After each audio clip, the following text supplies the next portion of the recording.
السلام عليكم ورحمة الله وبركاته. الحمد لله نحمده ونستعينه ونستغفره ونؤمن به ونتوكل عليه ونعوذ بالله من شرور أنفسنا ومن سيئات أعمالنا من يهده الله فلا مضل له ومن يضلله فلا هادي له ونشهد أن لا إله إلا الله وحده لا شريك له ونشهد أن سيدنا ونبينا مولانا محمد عبده ورسوله أرسله الله بالحق بشيرا ونذيرا وداعيا إلى الله بإذنه وسراجا منيرا. أما بعد فقد قال الله تعالى في كلامه القديم: أعوذ بالله من الشيطان الرجيم بسم الله الرحمن الرحيم خذ من أموالهم صدقة تطهرهم وتزكيهم وصل عليهم إن صلاتك سكن لهم والله سميع عليم. صدق الله العظيم. கண்ணியத்திற்குரிய சிறப்பான இந்த பேரவையின் தலைவர் அவர்களே, சங்கைக்குரிய ஆலிம் பெருமக்களே,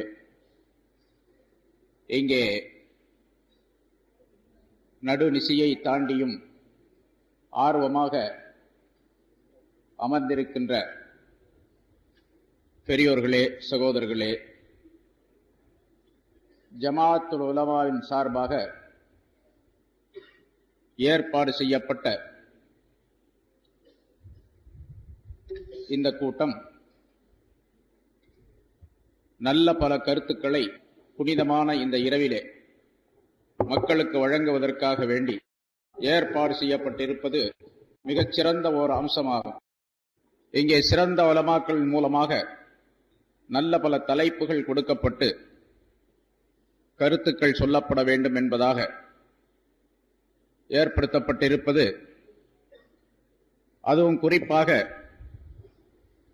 லைலத்துல் கத்ராக இருக்கலாம் என்று சொல்லப்படக்கூடிய ஒற்றைப்படையான இந்த இரவிலே ஏற்பாடு செய்யப்பட்டிருப்பது மிக மகிழ்ச்சிக்குரிய விஷயமாகும். இங்கே எனக்கு கொடுக்கப்பட்டிருக்கக்கூடிய தலைப்பு உங்களுக்கு தெரியும்: வறுமை ஒழிப்பிற்கு இஸ்லாம் கூறக்கூடிய வழிமுறைகள். அது ஜகாத்து பற்றி, சதகாவை பற்றி பேசுமாறு சொல்லப்பட்டிருக்கின்றது. உண்மையிலேயே இஸ்லாம் சொல்லக்கூடிய ஜகாத் சதகா முறைகளை ஒவ்வொரு மனிதரும் மிகச் சரியாக கையாண்டால், நிறைவேற்றினால், வறுமைப்பட்ட மனிதர்கள் எவருமே இருக்க முடியாது சமுதாயத்திலே. அப்படிப்பட்ட ஒரு அற்புதமான திட்டத்தை அல்லாஹ் தஆலா நமக்கு வழங்கி இருக்கின்றான். ரசூலுல்லாஹி ஸல்லல்லாஹு அலைஹி வஸல்லம் அவர்கள் அதை சொல்லி செயல்படுத்தி காட்டி இருக்கின்றார்கள். சஹாபாக்களுடைய வாழ்க்கையிலே அப்படிப்பட்ட ஒரு மறுமலர்ச்சியை, அற்புதமான வாழ்க்கை முறையை நாம் தெரிந்து கொள்ள முடிகின்றது. ஜகாத்தை பற்றி முழுமையான விளக்கம் சொல்லுவதற்குரிய நேரம் அல்ல இப்பொழுது. ஏனென்றால் இது தூக்கத்திற்குரிய நேரம். ஆனால் இங்கே யாரும் தூங்குவதாக தெரியவில்லை. முன்னால சொன்னாங்க, சில பேர் தூங்கிக்கிட்டு இருக்கிறாங்க, தலை கீழே போட்டுட்டு இருக்காங்க. நான் இப்போ ஒரு ஆளும் கூட தலை கீழே போட்டதாக காண யாரையும்.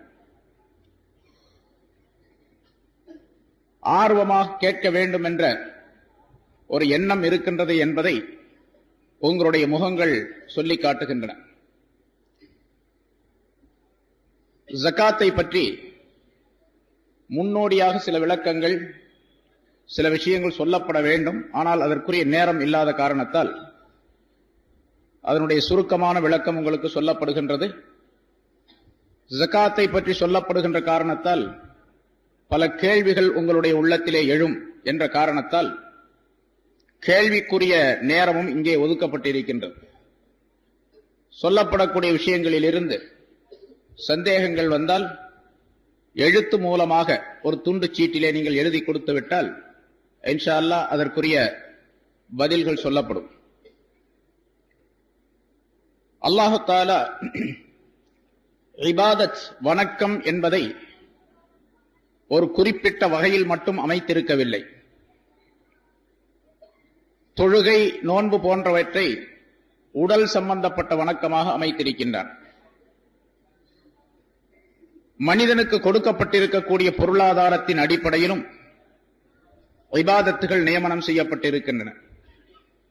ஜகாத், சதகா என்பது பொருளைச் சேர்ந்த வணக்கமாக ஆக்கப்பட்டிருக்கின்றது.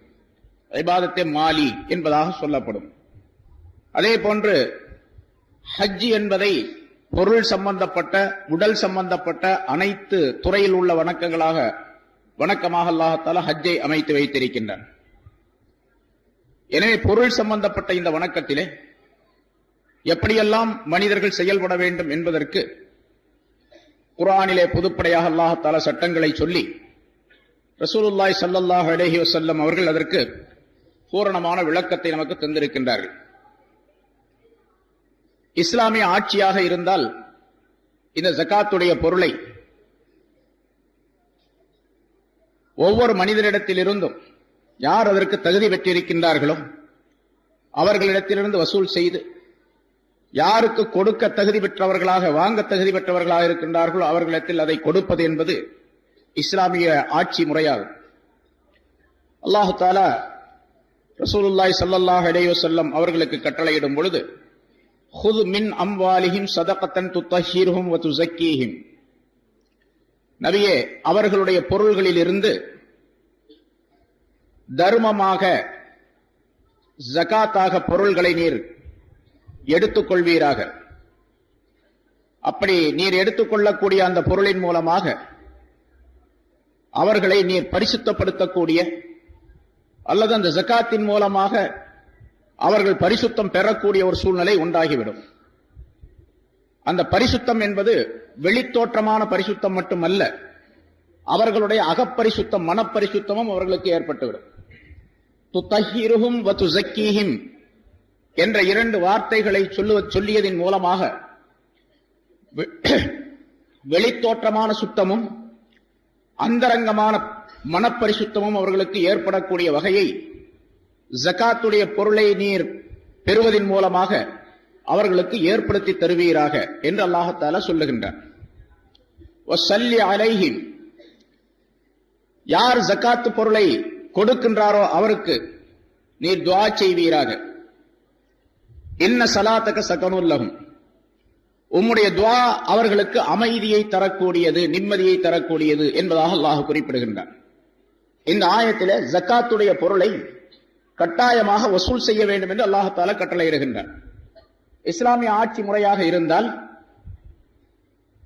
ஒவ்வொரு மனிதரிடத்திலும் எவ்வளவு பொருளாதாரம் இருக்கின்றது என்பதை கணக்கெடுத்து, ஒவ்வொரு மனிதரிடத்திலும் அவருடைய பொருளாதாரத்தை கணக்கெடுத்து அதற்குரிய ஜகாத்தை அவரிடத்திலிருந்து வசூல் செய்வதற்காக வேண்டி சில மனிதர்களை நியமனம் செய்ய வேண்டும் என்பது அல்லாஹ் தஆலாவுடைய கட்டளையாகும். ரசூலுல்லாஹி ஸல்லல்லாஹு அலைஹி வஸல்லம் அவர்கள் அந்த அடிப்படையிலே ஆமிலீன்கள் என்று சொல்லப்படக்கூடிய வசூலகர்களை ஏற்படுத்தி ஒவ்வொருவருடைய சொத்தையும் கணக்கெடுத்தார்கள். அந்த அடிப்படையில் அவர்களிடத்திலிருந்து ஜகாத்தாக வசூல் செய்யப்பட்டது என்ற வரலாற்றை நாம் பார்க்கின்றோம். ஜகாத் என்பது பொருளாதாரம் உடைய மனிதர்களுக்கு அல்லாஹ்வினால் விதியாக்கப்பட்ட கட்டாய கடமையான ஒன்று. கட்டாயமாக ஜகாத் கொடுக்க வேண்டும், அந்த தர்மத்தை கட்டாயமாக நிறைவேற்ற வேண்டும். அது பொருளாதாரம் உடையவர்களுக்கு. பொருளாதாரம் என்று சொன்னால் எவ்வளவு பொருள் இருந்தால் ஜகாத் கொடுக்க வேண்டும் என்பது பற்றி உள்ள சட்டங்கள் எல்லாம் நாம் படித்து தெரிந்திருக்கின்றோம். இருந்தாலும் சில விஷயங்களை நாம் புரிந்து கொள்வதற்காக வேண்டி, தெளிவாக தெரிந்து கொள்வதற்காக வேண்டி திரும்ப திரும்ப அதனை கேட்பது, படிப்பது என்பது கட்டாயமாகும். ஜகாத்துடைய அளவு இருக்கின்றதை அதற்கு நிசாப் என்பதாக சொல்லப்படும். குறைந்தபட்ச அளவு, இவ்வளவு பொருள் இருந்தால் ஜகாத்து கொடுக்க வேண்டும் என்ற விதிமுறை ஏற்படுகின்றது, அதற்கு பெயர் நிசாபு என்பதாக சொல்லப்படும்.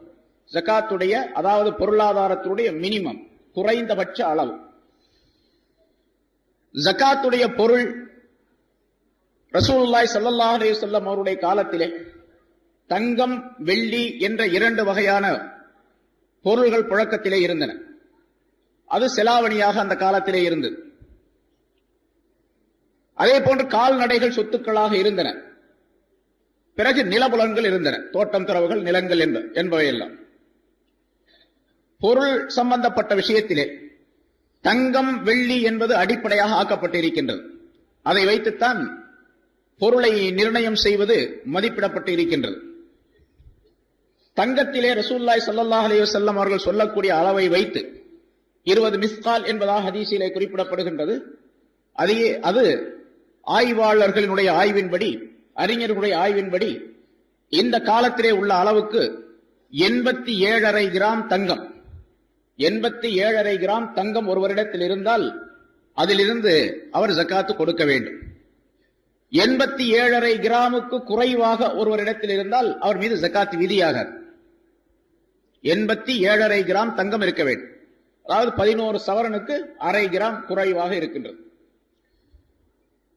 இவர் அந்த பொருளில் இருந்து ஜக்காத்து கொடுக்க வேண்டும். 87.5 விட அதிகமாக இருந்தால் முழுமைக்கும் சேர்த்து 2.5%, 40 ஒரு பங்கு ஜக்காத்து கொடுக்க வேண்டும். அதை கவனத்தில் வைத்துக் கொள்ள வேண்டும். ஏன்னா சில பேர் 87.5 கிராமுக்கு மேல இருந்த ஜக்காத்து கொடுக்கணும் என்று சொல்லும் பொழுது அதுக்கு மேல இருக்கிறதுக்கு மட்டும் கொடுத்துறாங்க, அதிகமா இருக்கிறதுக்கு மட்டும். 100 கிராம் ஒரு தட்டு இருந்துச்சுன்னு வச்சுங்க, 87.5 போக மீதி இருக்கக்கூடிய அந்த அளவுக்கு மட்டும் ஜக்காத்து கொடுப்பது என்பதாக நினைத்துக் கொண்டு செயல்படக்கூடியவர்கள் இருக்கின்றார்கள். அப்படி அல்ல. 100 கிராம் இருந்துச்சுன்னு சொன்னா 2.5 கிராம் ஜக்காத்து கொடுக்கணும். 87.5 விட அதிகமாக இருக்கக்கூடிய நேரத்தில் எவ்வளவு இருக்கின்றதோ அவ்வளவுக்கும் சேர்த்து முழுமைக்கும் ஜக்காத்து கொடுக்கப்பட வேண்டும். அதிலிருந்து 2.5% கொடுக்க வேண்டும். இந்த தங்கம் என்பதிலே அது எப்படிப்பட்ட முறையில் அது இருந்தாலும் சரி அதற்கு ஜக்காத்து நிறைவேற்றப்பட வேண்டும். நகைகளாக இருந்தாலும் அல்லது தங்க கட்டியாக இருந்தாலும் பாத்திரங்களாக இருந்தாலும் ஒரு மனிதரிடத்திலே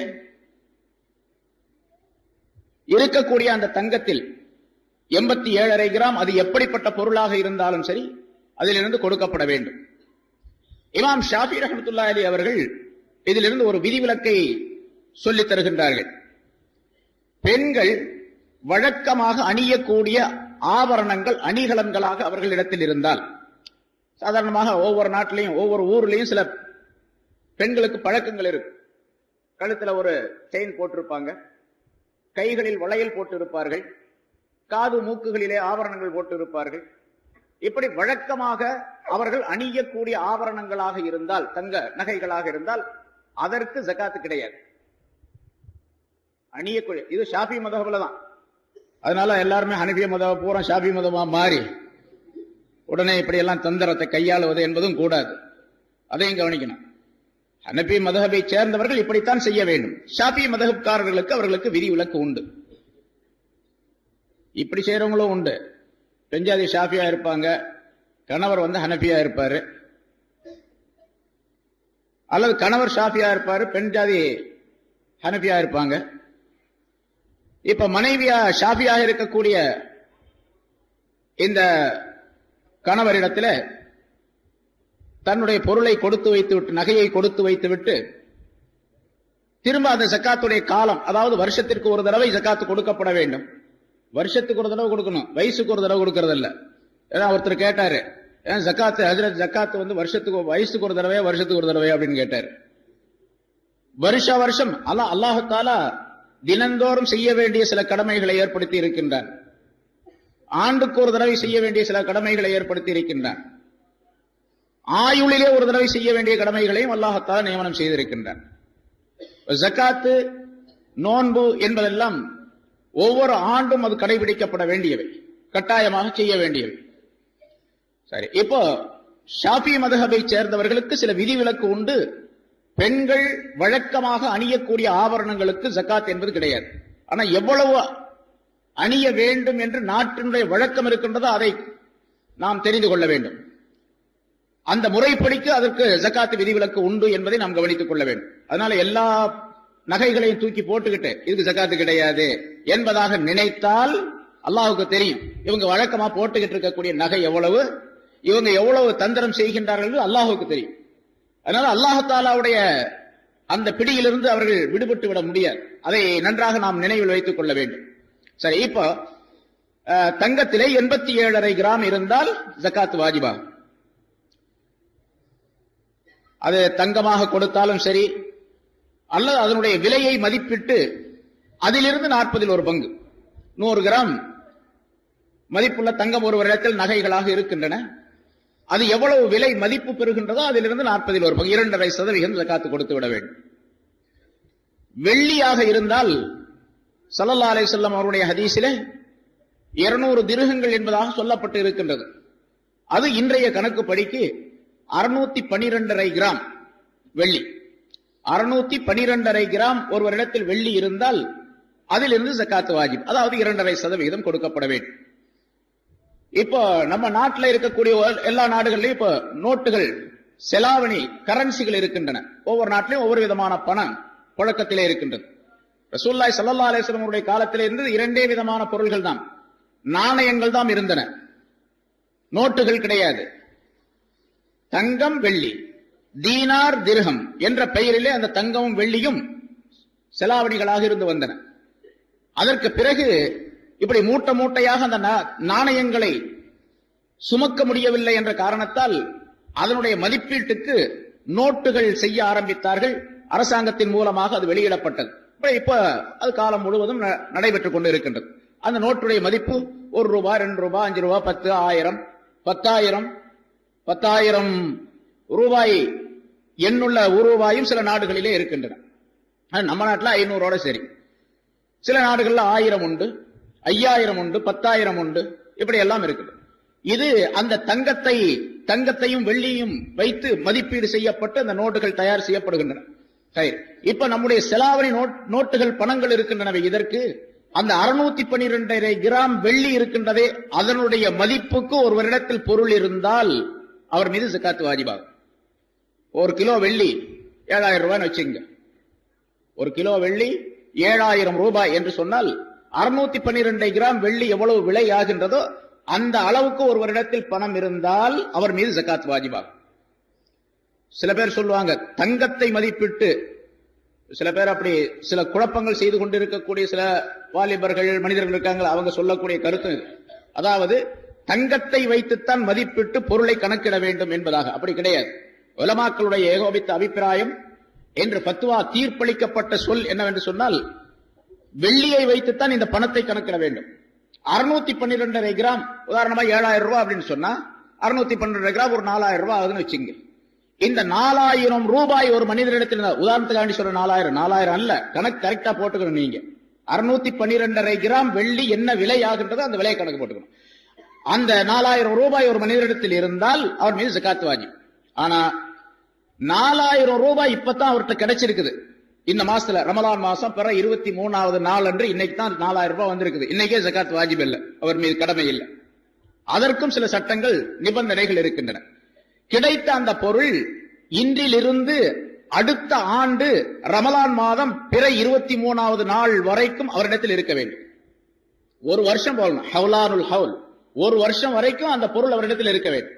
இடையில போகுது வருது, அதை பத்தி பிரச்சனை இல்லை. அடுத்த வருஷம் இதே பிறை, ஏன்னா அந்த 1 வருஷம் அப்படின்னு கணக்கு போடுறது ஆங்கில கணக்கை போடக்கூடாது, சந்திர கணக்கைத்தான் அது ஏற்படுத்த வேண்டும். பிறை கணக்கிலே அடுத்த ரமலான் மாதத்திலே எந்த மாதத்திலே அவருக்கு கிடைத்திருக்கின்றதோ அதிலிருந்து 1 வருஷம் கழிச்ச பின்னால அதே மாதத்திலே அதே நாளிலே அவரிடத்தில் அந்த பொருள் அதற்கு மேலாக, இப்ப 4000 ரூபாய் மினிமம் என்பதாக சொன்னோம். அடுத்த ஆண்டு பிற 23வது நாள் ரமலான் மாதத்தில் அவர் பார்க்கும் பொழுது அவரிடத்தில் 40,000 ரூபாய் இருக்குன்னு வச்சுங்க. இப்ப 40,000 ரூபாய்க்கு ஒரு 1000 ரூபாய் ஜகாத்து கொடுக்கணும். இந்த வருஷம் இப்ப 4000 ரூபாய் இருந்துச்சு, அவர் ஒரு வியாபாரம் செய்தார், அதிலே பொருள் பெருகியது. அடுத்த ஆண்டு பார்க்கும் பொழுது 40,000 ரூபாய் இருக்கிறது என்று சொன்னால் அதிலிருந்து அவர் ஜகாத்து கொடுக்க வேண்டும். சரி, அடுத்த வருஷம் வந்துச்சு, இருக்கக்கூடிய அந்த பொருள் குறைந்து விட்டது, இவருக்கு அந்த மினிமம் குறைந்தபட்ச அளவு இல்லை என்று சொன்னால் இப்ப ஜகாத் அவர் மீது விதியில். ஆக 1 வருஷம் செல்ல வேண்டும். 1 வருஷத்திற்கு பின்னால் தான் அது முடிவு செய்யப்படும்.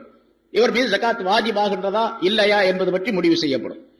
இப்போ இந்த இருக்கக்கூடிய இந்த பொருளாதாரத்திலே நாம் செலவு செய்யக்கூடிய செலாவணி என்ற இந்த நோட்டு பணங்கள் இருக்கிற இதுல 612.5 கிராம் வெள்ளியினுடைய மதிப்பீடு எவ்வளவோ அவ்வளவு பொருள் ஒரு மனிதரிடத்தில் வந்த நாள், கிடைத்த நாளில் இருந்து 1 ஆண்டு கழித்தால் அவர் மீது ஜகாத் வாஜிபாகும். 2.5% அது கொடுக்கப்பட வேண்டும். இப்ப அந்த பொருள் அதே போன்று வியாபார சரக்குகளாக அவரிடத்தில் இருந்தாலும் ஜகாத் கொடுக்கப்பட வேண்டும். காசு பணத்துக்கு மட்டுமல்ல, ஒருத்தர் வியாபாரம் செய்கின்றார், அந்த வியாபார பொருளுக்கும் ஜகாத்து உண்டு. அது எந்த வியாபாரம் செய்தாலும் சரி, வியாபார பொருளாக இருந்தால் அந்த பொருளுக்கு ஜகாத்து உண்டு. ஒருவர் ஒரு ஜவுளி கடை வச்சிருக்காருன்னு வச்சுக்கோங்க. அப்ப ஜவுளி கடையில இருக்கக்கூடிய துணிமணிகள் இருக்கின்றனவே, அவர் வியாபாரம் செய்யக்கூடிய துணிமணிகள், அவை அனைத்தையும் மதிப்பிட்டு அதிலிருந்து 2.5% ஜகாத்து கொடுக்க வேண்டும். லாபத்துக்கு மட்டுமல்ல, இருக்கக்கூடிய பொருளுக்கு அவரிடத்தில் எவ்வளவு முதலீடு இருக்கின்றதோ அந்த முதலீட்டுக்கு ஜகாத்து கொடுக்கப்பட வேண்டும். ஆனா அந்த கடையில் இருக்கக்கூடிய தளவாட சாமான்கள் இருக்கின்றன, பர்னிச்சர்கள், ஷோகேஸ்கள், மற்ற அலங்கார பொருள்கள், அவர் டெக்கரேஷன் செய்த செலவுகள், இவெல்லாம் அதுக்கெல்லாம் கிடையாது. இருக்கக்கூடிய தளவாட சாமான்களுக்கு ஜகாத்து கிடையாது. இவர் விற்பனை செய்வதற்காக வைத்திருக்கக்கூடிய சரக்குகள், பொருள்களுக்கு மட்டும் ஜகாத்து உண்டு. ஆனா பெரும்பாலும் நம்ம பார்க்கிறோம், ஒரு மதிப்பீட்டின் முறையிலே ஜகாத்து கொடுக்கப்படுகின்றதே தவிர அதை சரியாக கணக்கெடுத்து ஜகாத்து கொடுப்பவர்கள் மிக மிக குறைவாகவே இருக்கின்றார்கள் நம்முடைய சமுதாயத்தில். ஒருத்தர் மளிகை கடை வச்சிருக்காருன்னு வச்சுங்க, எல்லா சரக்குகளையும் ஸ்டாக் எடுத்து இவ்வளவு பொருள் இருக்கின்றது என்று கணக்கிட்டு ஜகாத்தை கொடுப்பதில்லை. ஒருத்தர் கேட்டார், இன்னைக்கே நேத்தா கேட்டார், இப்ப அந்த பொருளுக்கு ஜகாத்து கொடுக்கும் பொழுது, இருக்கக்கூடிய கடையில் இருக்கக்கூடிய சரக்குகளுக்கு ஜகாத்து கொடுக்கும் பொழுது வாங்கின விலையை கவனிப்பதா விற்பனை விலையை கவனிப்பதா அப்படின்னு கேட்டார். அது ஒரு நல்ல கேள்வி. வாங்கின விலையை கவனிச்சு ஜகாத்து கொடுக்கணுமா, விற்பனை விலையா? கடையில சரக்கு இருக்குது, ஒரு மளிகை கடை என்று வைத்துக் கொள்வோம், நிறைய சரக்குகள் இருக்கின்றன. 1 லட்சம் ரூபாய்க்கு அவர் கொள்முதல் செய்திருக்கின்றார். ஆனால் அந்த 1 லட்சம் ரூபாய் கொள்முதல் செய்யப்பட்ட அந்த பொருளை அவர் விற்பனை செய்தால் 1.15 அல்லது 1.20 அல்லது 1.25க்கு விற்கலாம். 10% வச்சா 1.10, 15% அப்படின்னு வச்சு வித்தாருன்னு சொன்னா 1.15, 20-25% அவர் அதிகமாக லாபம் வைத்து வித்தால் 1.25 லட்சம் ரூபாய் ஆயிடும். இப்ப வாங்கின கொள்முதல் விலையிலிருந்து தான் கொடுக்கப்பட வேண்டுமே தவிர விற்பனைக்குரிய விலையிலிருந்து கொடுக்கப்படுவதல்ல. இப்ப ஏன்னா அவர்கிட்ட இருக்கக்கூடிய சரக்கு 1 லட்சம் ரூபாய்க்கு அவர் கொள்முதல் செய்திருக்கின்றார். இப்ப 1 லட்சம் ரூபாய்க்கு தான் அவர் ஜகாத் வாஜிப். சரி, அந்த 1 லட்சம் ரூபாய்க்குரிய அந்த பொருளை உடனடியாக சேல்ஸ் பண்ணி விட்டார், வித்துட்டாருன்னு வச்சுங்க. ஒரு 2 நாள்ல 4 நாள்ல அந்த பொருள் வித்து போச்சு. வித்த பிறகு 1,25,000 ரூபாய் வருதுன்னு வச்சு, இப்போ 1,25,000 ரூபாய்க்கு அவர் ஜகாத்து கொடுக்கணும். சரக்காக இருக்கும் பொழுது 1 லட்சம் ரூபாய், விற்பனை செய்து விட்டால் லாபத்தொகையும் சேர்த்து கிடைக்கின்றது என்று சொன்னால், அது அந்த நாளுக்குள்ளே கிடைத்து விட்டால், இவர் ஜகாத்து கொடுக்க வேண்டிய காலம் அளவு இருக்கின்றதே, அந்த காலத்திற்குள்ளே கிடைத்து விட்டால் அதற்கு ஜகாத்து கொடுக்க வேண்டும். லாபத்திற்கும் சேர்த்து ஜகாத்து கொடுக்கும். சரக்காக இருக்கும் பொழுது கொள்முதல் செய்யப்பட்ட அந்த கணக்கை மட்டும் கொள்ள வேண்டும். அதே மாதிரி தளவாட சாமான்கள் எல்லாம் நீக்கப்பட வேண்டும். இது இந்த பணங்கள், தங்கம், வெள்ளி, காசுகள் ஆகியவற்றிலே ஜகாத்து கொடுப்பதை போன்றே சரக்குகளுக்கும், இருக்கக்கூடிய வியாபார சரக்குகளுக்கும் ஜகாத்து கொடுக்கப்பட வேண்டும்.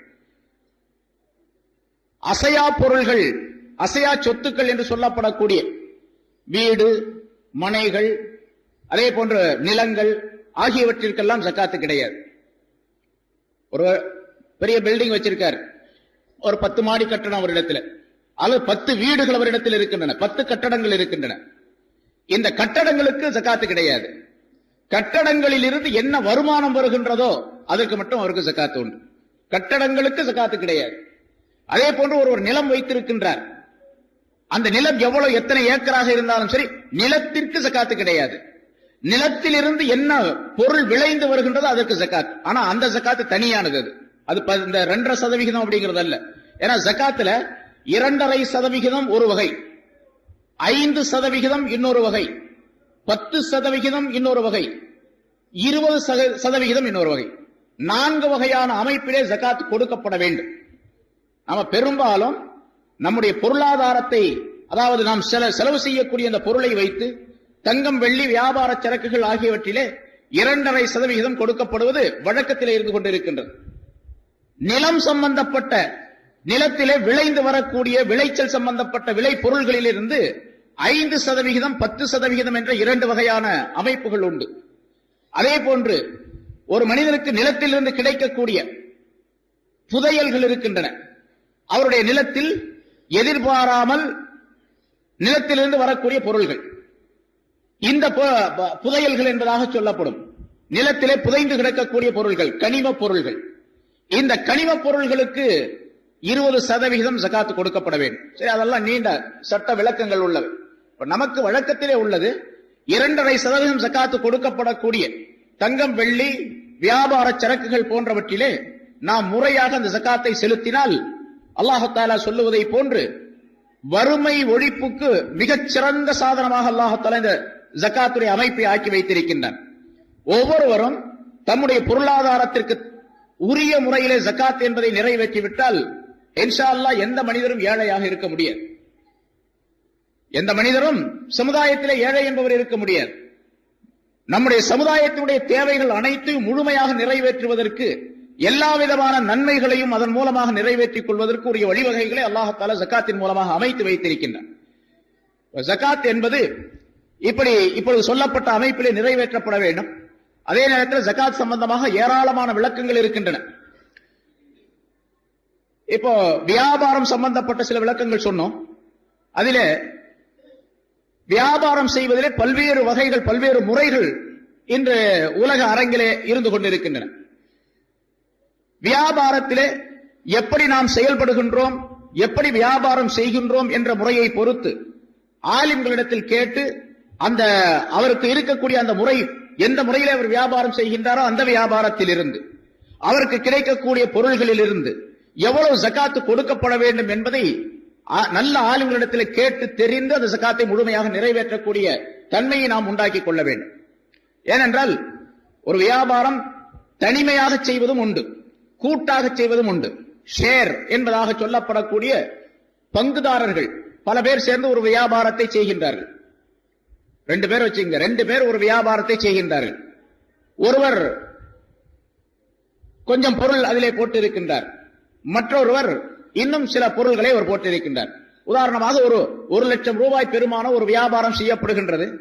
அதிலே ஒருவருடைய பங்கு 50,000 ரூபாய், இன்னொருவருடைய பங்கு 50,000 ரூபாய் என்று சொன்னால் அந்த வியாபாரத்தில் இருவருக்கும் சமமான உரிமை உண்டு.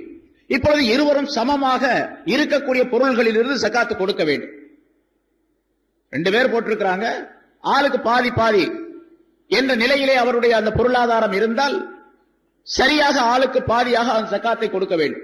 இருக்கக்கூடிய பொருள்களுக்கு அவருக்கு கிடைத்த லாபத்திலிருந்து அது தனி விஷயம். அவர்களிடத்திலிருந்து இருக்கக்கூடிய சொத்துக்கள், பொருள்களுக்கு வேறு விஷயம். இருக்கக்கூடிய சரக்கிலே 2 பேரும் சமமானவர்களாக இருந்தால் சமமாக ஜகாத்து கொடுக்க வேண்டும். சரி, ஒருத்தர் 75,000 ரூபாய் போட்டு இருக்கின்றார், இன்னொருவர் 25,000 ரூபாயை முதலீடு செய்திருக்கின்றார் என்று வைத்துக் கொண்டால் அவருடைய விகிதாச்சாரப்படி அந்த ஜகாத்து கொடுக்கப்பட வேண்டும். 25,000 ரூபாய் முதலீடு செய்தவர் 1/4 பங்குக்கு உரியவர், 75,000 முதலீடு செய்தவர் 3/4 பங்குக்கு உரியவர். எனவே அவருடைய அந்த சதவிகிதத்துக்கு தக்கவாறு அவர் ஜகாத்தை கொடுத்து விட வேண்டும். இதுவெல்லாம் எப்படி அவர் முதலீடு செய்திருக்கின்றார் என்பதை வைத்து அந்த ஜகாத் நிறைவேற்றப்பட வேண்டும் என்பது சட்டமாகும். அதே போல வியாபாரத்தில் பல்வேறு துறைகள், முறைகள் இருக்கின்றன. அந்த முறைகளை கேட்டு தெரிந்து ஜகாத்தை கொடுக்கக்கூடிய நிலை இருக்க வேண்டும். அதே போன்று ஒருவரிடத்தில் கடன் இருக்கின்றது, வியாபாரம் செய்கின்றார், அல்லது மற்றவரா வியாபாரம் செய்யக்கூடியவரோ செய்யாதவரோ கடன் இருக்கின்றது. இவரிடத்தில் 1,00,000 ரூபாய் பொருள் இருக்கின்றது. ஆனால் இவர் ஒருவருக்கு 25,000 ரூபாய் அல்லது 30,000 ரூபாய் கடன் கொடுக்க வேண்டும்.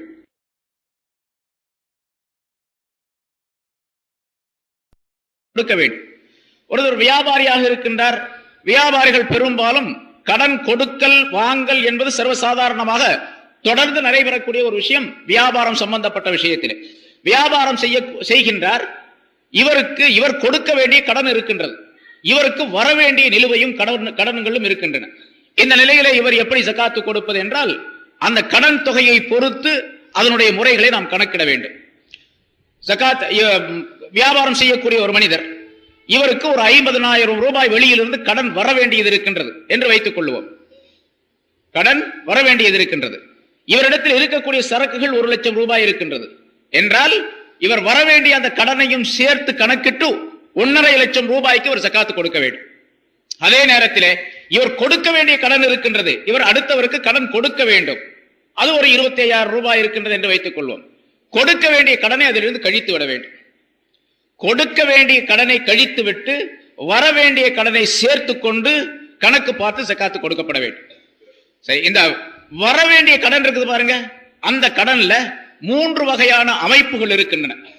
இவருக்கு வந்து சேர வேண்டிய கடன்களிலே 3 வகையான நிலைகள் இருக்கின்றன.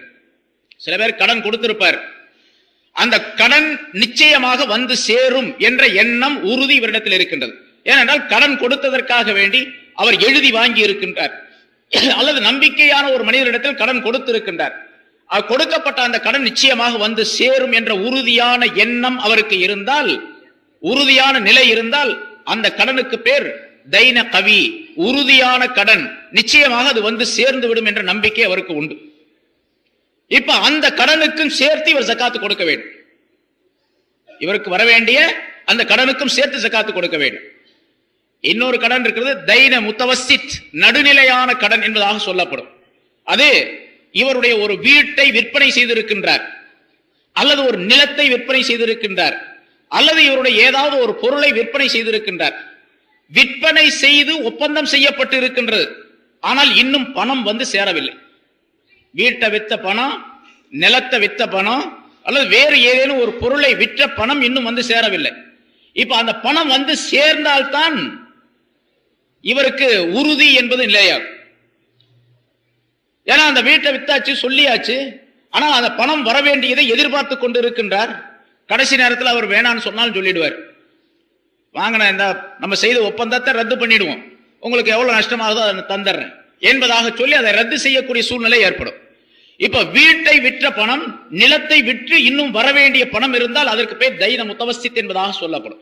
இப்ப அந்த பணம் எப்பொழுது இவரிடத்தில் வருகின்றதோ அப்பொழுதுதான் இவருக்கு ஜக்காத்து வாஜிப். ஒரு வீடு இருக்குதுங்க, வீடு 10 லட்சம் ரூபாய் வரும். வீடாக இருக்கும் பொழுது இவருக்கு ஜக்காத்து வாஜிப் இல்லை, கடமை இல்லை. அந்த வீட்டை விற்பனை செய்து விட்டார், 10 லட்சம் ரூபாய்க்கு வித்துட்டார். ஆனா விற்ற பணம் இன்னும் வந்து சேரவில்லை. பணம் வந்து சேராத வரைக்கும் இவருக்கு ஜக்காத்து கடமை இல்லை. எப்பொழுது பணம் வந்து இவரிடத்தில் சேர்ந்து விடுகின்றதோ அப்பொழுது ஜக்காத்து கடமையாகும். இதுக்கு பேர் தைன முத்தவசித் என்பதாக சொல்லப்படும். இன்னொரு கடன் தைன லாயிஃப், பலவீனமான கடன் அப்படின்னு சொல்லப்படும். அது ஒரு மனிதருக்கு கடன் கொடுத்திருக்கின்றார், அதுக்கு சாட்சி எல்லாம் கிடையாது, நம்பிக்கை மேல கொடுத்தாரு, ஆனா அந்த ஆள் கொடுக்கவே இல்லை. கடனை வாங்கி 5 வருஷம் ஆச்சு, இன்னும் கொடுக்கவே இல்லை. இப்ப அந்த கடன் வரும் என்ற நம்பிக்கை இவருக்கு கிடையாது, அதிகபட்சமான நம்பிக்கை வரும் என்று கிடையாது. அது ரொம்ப நாள் ஆகிப்போச்சு. இப்பொழுது அப்படிப்பட்ட கடன், அந்த கடன் இருக்கு, அதுக்கு பேர் தைன லாயிஃப். அவர் கொடுத்தால் எப்பொழுது கொடுக்கின்றாரோ அந்த காலத்தில் அது அந்த பொருளுக்கு இவருக்கு ஜக்காத்து வாஜிபா. எப்பொழுது கொடுக்கின்றாரோ அந்த நேரத்தில் தான் ஜக்காத். அது வரைக்கும் இது அவருடைய பொருள் அல்ல, ஏன்னா ஆதாரம் இல்லை, சாட்சி இல்லை, அவர் கொடுப்பார் என்ற நம்பிக்கையும் இல்லை. கொடுத்து விட்டால் கொடுத்த பிறகு ஜக்காத்து வாஜிபா அந்த பொருளின் மீது, இல்லாவிட்டால் ஜக்காத்து வாஜிப் இல்லை. அதே போன்றுதான் ஒரு கணவன் மனைவிக்கு மகருடைய தொகை தர வேண்டும். மகர், ஏன்னா மகருங்கிறது உடனடியாக கொடுக்கப்பட வேண்டிய ஒன்று, ஆனால் உடனடியாக கொடுக்கவில்லை. மகர் தொகையை வைத்து கணவன் நிக்காஹ் செய்திருக்கின்றான், ஆனால் கணவன் இன்னும் அந்த மகர் தொகையை தரவில்லை. இப்பொழுது மகர் என்பது ஒரு கணிசமான தொகையாக இருக்கின்றது என்று வைத்துக் கொள்வோம். ஒரு 50,000 ரூபாய் மகர் வச்சு கல்யாணம் பண்ணியிருக்கார். இப்ப மனைவிக்கு அந்த பொருள் கொடுக்கப்பட வேண்டியது. மனைவியுடைய சொத்து ஒரு 50,000 ரூபாய் கணவனிடத்தில் இருக்கின்றது, மகர் தொகையாக இருக்கின்றது. கணவன் கொடுத்தால் இப்பொழுது ஜக்காத்து வாஜிப். கொடுக்கின்ற வரைக்கும் இந்த பெண் மீது ஜக்காத்து, அந்த பொருளுக்கு ஜக்காத்து வாஜிப் கிடையாது. மகர் தொகை ஒரு 50,000 ரூபாய் கணவன் கொடுக்க வேண்டும், ஆனா இன்னும் கொடுக்கல. கொடுத்தாத்தான் ஜக்காத்து வாஜிப். எப்ப கொடுக்கிறாரோ அப்பதான். இது தைன லாயிஃப், பலவீனமான கடன் என்பதாக இதற்கு பெயர் சொல்லப்படும். அதே போன்றுதான் தொழிலாளர்கள், அரசாங்க ஊழியர்களாக இருக்கக்கூடியவர்கள் நம்முடைய நாட்டில் பிராவிடன்ட் ஃபண்ட் என்பதாக ஒரு தொகையை ஒதுக்கி வைக்கின்றார்களே. ஒரு அரசாங்க ஊழியராக இருக்கக்கூடியவருக்கு பிராவிடன்ட் ஃபண்ட் என்பதாக ஒரு தொகையை அரசாங்கத்திலே அதை பிடித்தம் செய்து கொள்ளுகின்றார்கள். இவர் எப்போது பணியிலிருந்து ஓய்வு பெறுகின்றாரோ அந்த நேரத்தில் அந்த தொகை தரப்படுகின்றது, அல்லது வேறு ஏதாவது இக்கட்டான நேரத்தில் அந்த தொகை தரப்படுகின்றது. இந்த பிராவிடன்ட் ஃபண்ட் என்பதும் கூட தைன லாயிஃப் என்பதிலே சேர்ந்தது என்பதாக கணக்கிடுகின்றார்கள். ஆனா இப்போ அரசாங்கத்தினுடைய முறைப்படிக்கு வெளிநாடுகளிலே தனியார் நிறுவனங்களிலும் கூட இந்த பிராவிடன்ட் ஃபண்ட் என்பது பிடித்தம் செய்யப்படுகின்றது. அவர்களுக்கு ஒரு பெரும் தொகையாகிறது, அவர்கள் பணியில் இருந்து விடுபடக்கூடிய நேரத்திலே கிடைத்து விடுகின்றது. இது உறுதியாக கிடைக்கின்றது என்ற நம்பிக்கை முழுமையாக இருந்தால் அது உறுதியான கடனிலே சேரும். அல்லது அரசாங்கத்திலே இப்படி ஒரு நிலை இருக்கின்றது என்று வைத்துக் கொள்வோம். அந்த பிராவிடன்ட் ஃபண்ட்ல 2 விதமான நிலை வரும். உறுதியான கடனாகவும் ஆகலாம், பலவீனமான கடனாகவும் அது மாறலாம். உறுதியான கடன் என்பது அந்தந்த இந்த இரண்டு நிலைகளும் அரசாங்கத்தை பொறுத்து உள்ளது. ஒரு அரசாங்கத்தில் இப்படி சட்டம் இருக்கின்றது, பிராவிடன்ட் ஃபண்ட் என்று ஒவ்வொருவருக்கும் ஒரு தொகை ஒதுக்கப்படுகின்றது. ஆனால் அது ஏதாவது இந்த நாட்டுக்கு ஆபத்தான நிலை ஏற்படக்கூடிய நேரத்திலே இந்த பிராவிடன்ட் ஃபண்ட் என்பதை உரியவருக்கு தரப்பட மாட்டாது. அது போர் நிதிக்காக வேண்டி சேர்க்கப்படும், அரசாங்கத்தினுடைய வேறு காரியங்களுக்கு உபயோகப்படுத்தப்படும் என்ற நிலை அரசாங்கத்தினுடைய உத்தரவாக இருந்தால் அப்பொழுது அது பலவீனமாக கடனை சேர்ந்தது. எப்ப வருதோ அப்பதான் கொடுக்கணும், ஏன்னா அது உறுதி கிடையாது. ஆனால் ஒரு அரசாங்கத்தில் இப்படி இருக்கின்றது, நிச்சயமாக அந்த பிராவிடன்ட் ஃபண்ட் என்பது அந்த மனிதரை சார்ந்ததுதான், அது அரசாங்கத்தை எந்த வகையிலும் சாராது. எந்த நிலை ஏற்பட்டாலும் அரசாங்கம் அந்த பொருளை எடுத்துக்கொள்ளாது என்ற நிலை இருந்தால் அப்பொழுது உறுதியான கடன் என்பதிலே சேரும். அந்த பொருளுக்கும் சேர்த்து இவர் ஜகாத்து கொடுக்க வேண்டும். ஏன்னா இவருடைய பொருள் தான் அது, அரசாங்கத்தின் மூலமாக அது பாதுகாத்து வைக்கப்பட்டு இருக்கின்றது. இப்ப கடன் என்பதிலே இப்படிப்பட்ட நிலைகள், இப்படி ஏராளமான விளக்கங்கள் அந்த கடன் சம்பந்தப்பட்ட விஷயத்தில் இருக்கின்றன. சந்தேகம் வரக்கூடியவர்கள் அந்த முறையை கேட்டு தெளிவுபடுத்திக் கொள்ள வேண்டும். இப்போது ஜகாத் என்ற இந்த அமைப்பு இருக்கின்றது, இது மனிதனுடைய இங்க என்ன எனக்கு தலைப்பு என்னன்னு கேட்டா, வறுமை ஒழிப்பிற்கு ஜக்காத்தின் பங்கு. ஜக்காத்து எந்த அளவுக்கு வறுமை ஒழிப்புக்கு பயன்படுகின்றது அப்படின்னு. இந்த ஜக்காத்து யாருக்கு கொடுக்க வேண்டும், யாருக்கு கொடுக்க வேண்டும் என்ற சட்டத்தையும் அல்லாஹ் தஆலாவே குர்ஆனின் மூலமாக சொல்லித் தருகின்றான். ஜக்காத்து கொடுக்கப்பட வேண்டும் என்பது ஒரு சட்டம், யாருக்கு கொடுக்க வேண்டும் என்பது இன்னொரு சட்டம். எல்லா மனிதர்களுக்கும் கொடுத்து விடுவதல்ல, எல்லா காரியங்களுக்கும் ஜக்காத்துடைய பொருளை கொடுத்து விடக்கூடாது. அல்லாஹ் தஆலா குர்ஆனிலே சொல்லும் பொழுது, இன்னமஸ் ஸதகாத்து லில் ஃபுகராஇ வல் மசாகீனி வல் ஆமிலீன அலைஹா வல் முஅல்லஃபதி குலூபுஹும் வஃபிர் ரிகாபி வல் காரிமீன வஃபீ ஸபீலில்லாஹ் வப்னிஸ் ஸபீல் ஃபரீலத்தம் மினல்லாஹ் என்று அல்லாஹ் தஆலா சொல்லித் தருகின்றான். ஒரு 8 கூட்டத்தாரை குறிப்பிடுகின்றான். அதிலே முதலாவதாக இந்த ஜகாத் என்பது ஃபகீர்களுக்கும் மிஸ்கீன்களுக்கும் உரியது என்பதாக முதலாவதாக சொல்லுகின்றான். ஃபகீர் என்று ஒரு சாரார், மிஸ்கீன் என்று மற்றொரு சாரார். ஃபகீர் என்றால் யார், மிஸ்கீன் என்றால் யார் என்பதற்கு தனித்தனி விளக்கங்கள் நிறைய இருக்கின்றன. இமாம் அபூ ஹனீஃபா ரஹ்மத்துல்லாஹி அலைஹி அவர்கள் சொல்லுகின்றார்கள், ஃபகீர் என்று சொன்னால் இந்த நிசாப் என்று சொன்னோமே ஜகாத்துடைய மினிமம் தொகை, குறைந்தபட்ச தொகை, அதை விட குறைவாக உள்ளவர். இப்ப 4000 ரூபாய் கணக்கு சொல்றோம், 612 கிராம் வெள்ளி என்பதாக சொன்னோம். அதை விட குறைவாக ஒரு இடத்தில் பொருள் இருக்கின்றது, ஒரு 1000 ரூபாய் இருக்குது, 500 ரூபாய் இருக்குது, 2000 ரூபாய் இருக்குது, இவருக்கு பேர் ஃபகீர். மிஸ்கீன் என்று சொன்னால் அன்றன்றைக்கு சம்பாதித்து சாப்பிடக்கூடியவர், அவரிடத்தில் பொருள் எதுவுமே கையில் இருப்பதில்லை, அன்னைக்கு சம்பாதிப்பாரு சாப்பிடுவார், அவ்வளவுதான், இவருக்கு பேர் மிஸ்கீன். இது அபூ ஹனீஃபா ரஹ்மத்துல்லாஹி விளக்கம். இமாம் ஷாஃபி ரஹ்மத்துல்லாஹி இதுக்கு மாத்தமா சொல்றாங்க. இப்ப ஃபகீருக்கு என்ன விளக்கம் சொன்னோமோ அது மிஸ்கீனுக்கு சொல்லக்கூடிய விளக்கத்தை ஃபகீருக்கும் இமாம் ஷாஃபி ரஹ்மத்துல்லாஹி சொல்லுகின்றார்கள். ஃபகீர் என்று சொன்னால் அன்றாடம் சம்பாதித்து சாப்பிடக்கூடிய மனிதர். மிஸ்கீன் என்று சொன்னால் குறைந்தபட்ச பொருள் இருக்கின்றதே, நிசாப் இருக்கிறது, அதை விட குறைவாக பொருள் உள்ள மனிதர். எப்படியா ஜகாத்து கொடுப்பதற்கு பொருள் இல்லாத மனிதர் அவர், அந்த அளவுக்கு பொருள் கிடையாது. இவருக்கு பேர் தான் ஃபகீர் மிஸ்கீன் என்பதாக சொல்லப்படும். இவங்க 2 பேர், ஃபகீர் ஒருவர், மிஸ்கீன் ஒருவர், இவருக்கு கொடுக்க வேண்டும். மூன்றாவதாக வல் ஆமிலீன அலைஹா, அந்த ஜகாத்தை வசூல் செய்யக்கூடிய மனிதர்கள். ஜகாத்தை வசூல் செய்வதற்காக வேண்டி, ஜகாத்துடைய பொருளை பாதுகாப்பதற்காக வேண்டி ஏற்படுத்தப்பட்ட மனிதர்களுக்கு பேர் ஆமில் என்பதாக சொல்லப்படும். ஸல்லல்லாஹு அலைஹி வஸல்லம் அவர்கள் ஜகாத்துடைய இந்த சட்டம் வந்த பின்னாலே சில மனிதர்களை நியமனம் செய்து, சஹாபாக்களை நியமனம் செய்து, ஒவ்வொரு வீடாக சென்று அவரிடத்தில் எவ்வளவு சொத்துக்கள் இருக்கின்றன, இந்த சொத்து கணக்கெடுப்பு இருக்குது பாருங்க, இப்ப அரசாங்கத்துல செய்யறாங்க. அரசாங்க ஊழியர்களாக இருந்தால் அது கட்டாயம் செய்கிறாங்க. அதிலும் குறிப்பாக ஆட்சியாளர்களாக இருந்தால், அமைச்சர்களாக இருந்தால் அவர்களுடைய பொருள்கள் மதிப்பிடப்படுகின்றன, எவ்வளவு சொத்து இருக்குது அப்படின்ட்டு. அது ஊழல் செய்யறது வேற வகை, ஆனா அரசாங்கத்துடைய சட்டம் எப்படி இருக்கின்றது, அமைச்சராக வரக்கூடியவர் அவருடைய சொத்து கணக்கு கொடுக்க வேண்டும். அதே போன்று ஒருத்தர் சட்டமன்ற உறுப்பினராக இருந்தால் அவருடைய சொத்து கணக்கு கொடுக்கப்பட வேண்டும் அரசாங்கத்துக்கு. அதே போல ஸல்லல்லாஹு அலைஹி வஸல்லம் அவர்கள் அதனை ஏற்படுத்தி வைத்தார்கள்.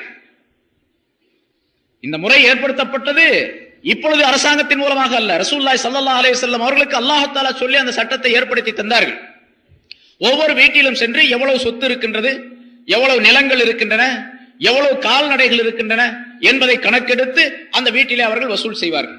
இப்படி வசூல் செய்யக்கூடிய மனிதர் இருக்கின்றாரே அவருக்கு பெயர் ஆமில் என்பதாக சொல்லப்படும். இந்த வசூல் செய்வதற்காக செல்லக்கூடிய மனிதர்களுக்கும் இந்த ஜகாத்துடைய பொருளில் இருந்து ஊதியம் கொடுக்கலாம், ஜகாத்துடைய பொருளை அவருக்கும் கொடுக்கலாம். அடுத்ததாக வல் முஅல்லஃபதி குலூபுஹும், புதிதாக இஸ்லாத்தை ஏற்றுக்கொண்டவர்கள். அவர்கள் திடீர்னு புதிதாக இஸ்லாத்தை ஏற்றுக்கொண்டிருந்தால் அவர்களுக்கு பலவிதமான சிரமங்கள் ஏற்படும். அதன் காரணமாக இந்த ஜகாத்துடைய பொருளை அவர்களுக்கு கொடுத்து அவர்களை இந்த இஸ்லாத்தில் நிலை பெறச் செய்வது. ஒவ்வொன்றுக்கும் நீண்ட விளக்கங்கள் இருக்கின்றன. சுருக்கமாக இந்த யாரு ஜகாத்து பெற தகுதியானவர்கள் என்பதை நாம் தெரிந்து கொள்ள வேண்டும். அடிமைகளை உரிமை விடக்கூடிய விஷயத்திலும் ஜகாத்து கொடுக்கப்படலாம், ஜகாத்துடைய தொகையை கொடுக்கலாம். இந்த அடிமைகள் அப்படிங்கிறது இப்ப இந்த உலகத்துல யாரும் அடிமைகள் என்பது கிடையாது. இஸ்லாத்தில ஷரியத்தினுடைய முறைப்படிக்கு அடிமை என்பதாக நாம் யாரை சொல்லுகின்றோமோ, அல்லாஹ் குர்ஆனிலே சொல்லுகின்றான், ஸல்லல்லாஹு அலைஹி வஸல்லம் ஹதீஸ்களை சொல்லித் தருகின்றார்கள்.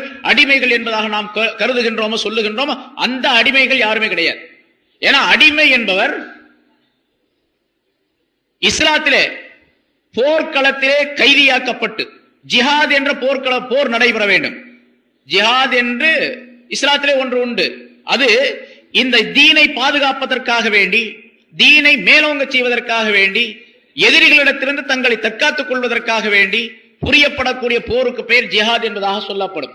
மற்றவர்களுக்கும் முஸ்லிம்களுக்கும் மத்தியிலே அப்படிப்பட்ட போர் நடைபெற்று அந்த போரிலே கைதிகளாக பிடிக்கப்பட்ட எதிரிகள் இருக்கின்றார்கள், அவர்கள் அடிமைகள் என்பதாக கருதப்படுவார்கள். அப்படிப்பட்ட நிலை, அடிமைத்தனம் என்பது இப்பொழுது அறவே கிடையாது. அடிமைகள் என்பவர்கள் யாரும் கிடையாது. அதனால இந்த அடிமைகளுடைய விஷயத்திலே ஜகாத்துடைய பொருளை செலவு செய்வது என்பது இப்பொழுது கிடையாது. அடுத்ததாக வல் காரிமீன், கடனாளிகள், கடன் பட்டவர்களாக இருந்து கொண்டிருக்கின்றார்கள். அந்த கடனாளிகளுக்கும் ஜகாத்துடைய பொருளிலிருந்து கொடுக்கலாம். அவரிடத்தில் பொருள் இருக்கின்றது, ஆனால் கடன் சுமை அதிகமாக இருக்கின்றது அவருக்கு. அப்படிப்பட்ட அந்த கடனாளிகளுக்கு கடனை நிறைவேற்றுவதற்காக வேண்டி, தீர்த்து வைப்பதற்காக வேண்டி ஜகாத்துடைய பொருள் இருந்து வழங்குவது. வஃபீ சபீலில்லாஹ், அல்லாஹ்வுடைய பாதையிலே ஈடுபட்டு இருக்கக்கூடியவர். அல்லாஹ்வுடைய பாதையிலே ஈடுபட்டு இருக்கக்கூடியவர் என்பது முதலாவது சொல்லப்பட்டபடி ஜிஹாத், போரிலே ஈடுபட்டு இருக்கக்கூடியவருக்கு பேர் அல்லாஹ்வுடைய பாதையிலே ஈடுபட்டு இருப்பவர். அந்த அல்லாஹ்வுடைய பாதையிலே இருக்கக்கூடியவர், ஈடுபட்டு இருக்கக்கூடியவர் என்ற வரிசையிலே மார்க்க கல்வியை கற்றுக்கொள்ளக்கூடியவர், கற்றுக் கொடுக்கக்கூடியவர், கற்றுக் கொடுக்கக்கூடிய ஆலிம், கற்றுக் கொள்ளக்கூடிய மாணவர், இந்த இரு சாரார்களும் அதிலே சேர்க்கப்படுகின்றார்கள். அதே போன்று அல்லாஹ்வுடைய பாதையிலே என்று சொல்லப்படும் பொழுது ஒருவர் ஹஜ்ஜுக்காக வேண்டி புறப்பட்டு செல்லுகின்றார். அவருக்கு அந்த ஹஜ்ஜுக்கு போதுமான குறைந்தபட்ச பொருள் அவரிடத்தில் இருக்கின்றது. இருந்தாலும் இன்னும் கொஞ்சம் பொருள் அவரிடத்தில் இருந்தால் கொஞ்சம் தாராளமாக அவர் செலவு செய்ய முடியும் ஹஜ்ஜுக்காக வேண்டி என்று இருந்தால் அவருக்காக வேண்டியும் இந்த பொருளை, ஜகாத்துடைய பொருளை கொடுக்கலாம். எட்டாவதாக வபினிஸ் சபீல், வழிப்போக்கராக இருக்கக்கூடியவர். பேரூரில் இருந்து இங்கே வந்திருக்கின்றார். அவர் வந்த இடத்திலே அவரிடத்திலிருந்து பொருள் சரியாகிவிட்டது, அல்லது பொருளாதாரத்திலே சிரமப்பட்டுக் கொண்டிருக்கின்றார். ஊருக்கு போய் சேர்வதற்குரிய வழிவகைகள் அவரிடத்தில் இல்லை என்று சொன்னால் இந்த ஜகாத்துடைய பொருள் இருந்து அவருக்கு கொடுக்கலாம். சரி, இங்க 8 கூட்ட விளக்கங்கள் நிறைய சொல்ல வேண்டியதற்கு நேரம் இல்லாது. இந்த 8 கூட்டத்தார்களிலே அந்த முதல்ல சொல்லப்பட்டபடி அடிமைகளுக்காக வேண்டி செலவு செய்தல், ஜகாத்து பொருளை கொடுத்தல் என்பது இப்பொழுது கிடையாது, அதை விட்டுடும். அதே மாதிரி சில உலமாக்கள், ஃபுகஹாக்களுடைய அபிப்பிராயப்படி வல் முஅல்லஃபத்தி குலூபுஹும், புதிதாக இஸ்லாத்தை ஏற்றுக்கொண்டவர்கள் என்பதாக சொல்லப்பட்டிருக்கிறது, அவர்களும் இப்பொழுது கிடையாது. ஏனென்று சொன்னால் ஆரம்ப காலகட்டத்திலே ரசூலுல்லாஹி ஸல்லல்லாஹு அலைஹி வஸல்லம் அவருடைய காலத்திலே இஸ்லாத்தை ஏற்றுக்கொண்டவர்கள் மிகப்பெரிய சிரமப்பட்டார்கள். அவர்களுக்கு இப்படி பைத்துல் மால் என்ற இந்த ஜகாத்துடைய நிதியிலிருந்து, பைத்துல் மாலில் சேர்க்கப்பட்ட அந்த ஜகாத்துடைய நிதியிலிருந்து பொருள் கொடுத்து அவர்களை இஸ்லாத்திலே நிலைத்திருக்க செய்யாவிட்டால் இஸ்லாத்தை விட்டு அவர்கள் சென்று விடுவார்கள், இஸ்லாம் என்பது இல்லாமல் ஆகிவிடும் என்ற ஒரு சூழ்நிலை, கட்டாயமான நிலை, நிர்பந்தமான நிலை இருந்தது. அந்த நேரத்திலே இந்த ஜகாத்துடைய பொருளை அவர்களுக்கு கொடுக்கலாம் என்ற சட்டத்தை அல்லாஹ் தஆலா சொல்லி வைத்தான். ஆனால் இஸ்லாம் இப்பொழுது வளர்ந்து வாங்கிவிட்டது, உலகம் முழுவதும் அது பரவி விட்டது. ஆகவே இப்பொழுது அந்த சட்டமாகிறது நிரந்தரமாக இருக்கக்கூடியது அல்ல. எனவே அப்படிப்பட்ட மனிதர்களுக்கும் இப்பொழுது கொடுப்பது கட்டாயம் என்பது கிடையாது என்பதாக ஃபுகஹாக்கள் தீர்ப்பளித்திருக்கின்றார்கள். ஆகவே அந்த 2 சாரார்களை நாம் நீக்கிவிட்டால் மீதி 6 பேர் வருகின்றார்கள். இதில் இந்த 6 பேர்களிலே ஜகாத்தை பெறுவதற்கு ஜகாத்துடைய தொகை மினிமம் நிசாப் என்பதாக சொன்னோமே, அதை விட குறைந்த அளவு பொருள் இருக்க வேண்டும். அவர் மிஸ்கீனாக, ஃபகீராக இருக்கக்கூடிய நிலை இந்த 6 நபர்களிலே 5 நபர்களிடத்தில் இருக்க வேண்டும். ஒரே ஒருவர் வல் ஆமிலீன அலைஹா என்று சொன்னோமே, அல்லாஹ் தஆலா சொல்லி காட்டினானே, அதாவது அந்த ஜகாத்துடைய பொருளை வசூல் செய்வதற்காக வேண்டி ஜகாத்துடைய பொருள் வசூல் செய்யக்கூடிய பணிகளிலே ஈடுபட்டு இருக்கக்கூடிய அந்த மனிதர், அவர் வசதி பெற்றவராக இருந்தாலும், அவர் ஜக்காத்து கொடுக்கக்கூடியவராக இருந்தாலும் கூட, கொடுக்கக்கூடிய அளவுக்கு பொருளாதாரம் உடையவராக இருந்தாலும் கூட, ஜக்காத்துடைய பொருளில் இருந்து அவருக்கு சம்பளமாகவோ அல்லது வேறு வகை ஊதியமாகவோ அவருக்கு கொடுக்கலாம் என்பதாக சட்டம் சொல்லப்பட்டது. மற்றவர்கள் அனைவரும் ஏழ்மையாக இருக்க வேண்டும் என்ற நிபந்தனை உண்டு அவர்களுக்கு. இப்போ வபி சபீலில்லாஹ் என்பதிலே ஒரு கருத்தை சொன்னோம். அதாவது அல்லாஹ்வுடைய பாதையிலே ஈடுபட்டு இருக்கக்கூடியவர் என்பதிலே முத்தஅல்லிம், முஅல்லிம், முத்தஅல்லிம், ஆசிரியராக தீனுடைய கல்வியை கற்றுக் கொடுக்கக்கூடியவர், கற்றுக்கொள்ளக்கூடியவர், தீனுடைய கல்வியை கற்றுக் கொடுக்கக்கூடியவர், கற்றுக்கொள்ளக்கூடியவர் என்பதாக சொன்னோம். அப்படி கற்றுக் கொடுக்கக்கூடிய ஆலிமோ மாணவரோ அவர் ஏழ்மை நிலை உடையவராக இருக்க வேண்டும். அவர் வசதி பெற்றவராக இருக்கின்றார், ஆலிமாக இருக்கின்றார், முத்தஅல்லிமாக இருக்கின்றார், மாணவராக இருக்கின்றார் என்று சொன்னால் அவருக்கு கொடுக்க கூடாது. ஏழையாக இருப்பது நிபந்தனையாக, ஏழையாக இல்லாவிட்டால் அவருக்கு கொடுக்க கூடாது. இதை நாம் கவனத்தில் கொள்ள வேண்டும். அதே போல இப்ப புதிதாக இந்த இஸ்லாத்திலே பல்வேறு குழப்பமான கருத்துக்களை சொல்லிக் கொண்டிருக்கக்கூடியவர்கள், இந்த ஜக்காத்து பெறக்கூடியவர்களுக்கு பல்வேறு விதமான மாற்று கருத்துக்களை சொல்லக்கூடியவர்களும் இருக்கின்றார்கள். நான் ஒவ்வொரு வருஷம் சொல்றது உண்டு, ஒவ்வொரு வருஷமும் எழுதிக்கிட்டு இருக்கிறாங்க. இந்த பத்திரிகைகள் இருக்கின்றன, பத்திரிகைகளும் ஃபீ சபீலில்லாஹ்ல சேர்ந்ததுதான், அல்லாஹ்வுடைய பாதையில தான் நாங்களும் பத்திரிகை நடத்திக்கிட்டு இருக்கிறோம். ஆகவே எங்களுடைய பத்திரிகைகளுக்கும் பத்திரிகை நடைபெறுவதற்கும் உங்களுடைய ஜக்காத்துடைய பொருளை அனுப்புங்கள் என்பதாக அந்த பத்திரிகையிலே எழுதுறான். எந்த பத்திரிகையும் ஃபீ சபீலில்லாஹ்ல சேர்ந்தது கிடையாது. எந்த உலமாக்களும் எந்த ஃபுகாக்களும் இந்த சட்டத்தை சொல்லி தரவில்லை. ஃபீ சபீலில்லாஹ் என்பதிலே முதல் நிலை பெறக்கூடியவர் முஜாஹித், போராளி, இரண்டாவது முஅல்லிம், மூணாவது முத்தஅல்லிம், மாணவர், ஆசிரியர். அது தீனுடைய கல்வியை கற்றுக் கொடுக்கக்கூடியவராக இருக்க வேண்டும், கற்றுக்கொள்ளக்கூடியவராக இருக்க வேண்டும். அடுத்தது நான் சொன்னபடி, அதாவது ஹஜ்ஜுக்கு செல்லக்கூடியவர், அவர் ஏதாவது ஒரு சந்தர்ப்பத்தின் காரணமாக பொருளாதாரம் குறைவாக இருக்கின்றது என்று சொன்னால் ஜக்காத்துடைய பொருள் இருந்து அவருக்கு கொடுக்கலாம்.